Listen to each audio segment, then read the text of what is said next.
Vlog number 12, October 9th, 1708, day 8.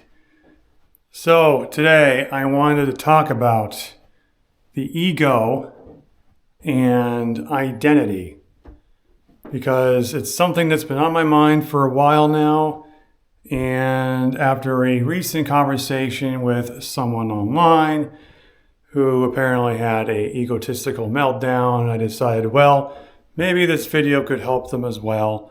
So I think I'll talk about the ego and how people identify themselves as individuals.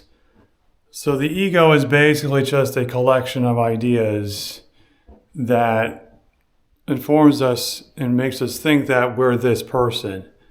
For example, we watch television, and what we see in the actors and the characters, whether they're real or not, their qualities may be picked upon by the viewer, and the viewer might say, hey, this quality, I feel like I like this. I feel like this is me, yeah, because I said so. So now this is mine, because I said so. And then they think they're this character, or they think that this quality is theirs or something. And more importantly, when they watch television, they see these actors and they begin to think in the back of their minds that they too can just simply act through life and not have to worry about showing their real selves. Now, this actor is essentially the ego. It is a mask that people wear to get through the world and how terrible it is. And here's where the problem comes in. So many people use this ego so much that they begin to believe that they are actually the ego.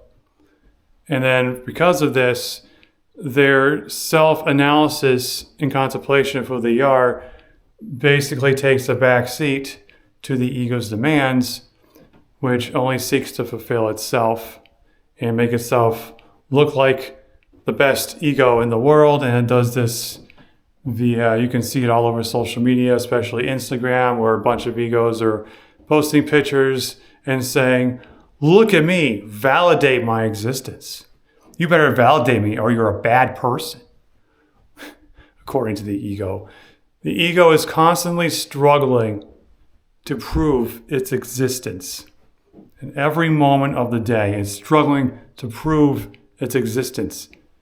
The thing is, you don't need to prove your existence. You already exist, and that is enough.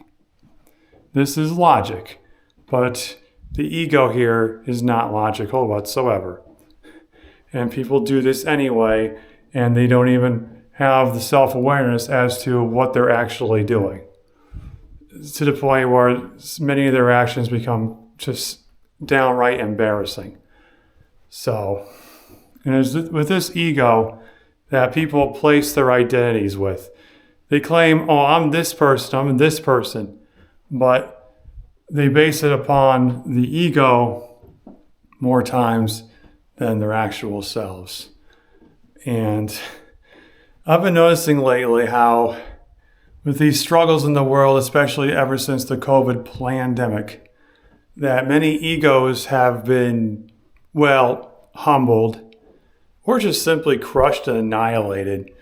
And it's left a lot of people like they're stunned, as if they're shocked that for the first time in their lives, they're dealing with their real selves. Which, of course, after listening to their ego for so long, which was telling them, you don't want to actually face this, maybe some of them are finally realizing that this is actually what needs to be faced. Like, this is what really matters, is actually listening to yourself. That's all that really matters here. So, because of that, they've been, trying to figure out who they are as a person. Maybe some people are actually, learning about who they are. Maybe some are still in the shock phase. But what can be said is that as far as who you are, identity is a concept, and the mind basically works in conceptual mode. It can only verbalize words if we've got concepts around a thought. And so the mind tries to seek an identity for itself and then tells other people, I am this and this because I have surrounded all these ideas, made it into a concept of who I am, and I chose that as my identity. And yes, that is a choice. Because they chose that as their identity, they are now responsible for it. Just as we choose our perspectives in life. And so we are responsible for modifying that perspective if it ends up being erroneous. And it's also, as a side note, it's a good idea to always keep that in the back of your head, just in case a perspective is wrong. But perhaps I'll talk more about perspectives in another video. But as far as who you are, it goes beyond identity. Because identity is a concept. And who you are goes beyond the conceptual mind. It's non-conceptual. You just are. You're here. You're here right now. And it works beyond just the mental intelligence. I'm talking about the mind brain. It's more of an experience of knowing. And it'd be difficult to really put into words because since we're not dealing with concepts anymore, we're dealing with even nonverbal thoughts at times, as in can't draw a concept around thoughts, so it can't be verbalized. I can only point to where they are.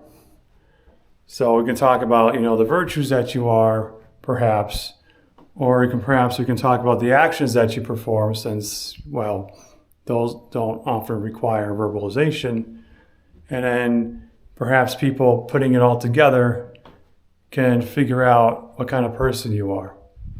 Or perhaps the silence that was responsible for making those words to begin with can point them in the right direction. Because what is the silence that makes us speak the words we speak? Because that question by itself, you can contemplate that for hours, really. And yet people just speak stuff without being aware of the silence that is responsible for making those words happen in the first place. So clearly the first step here is self-awareness. That is always the first step. It comes down to that every time. That's the first step into growth, because what you're aware of will make your perception a reality or not. It's like, it's really what it's all about. So yeah, and I hope this little video about ego and identity helped your path of self-growth. And I guess that'll be it for now. And I hope you enjoyed the video and have a good day.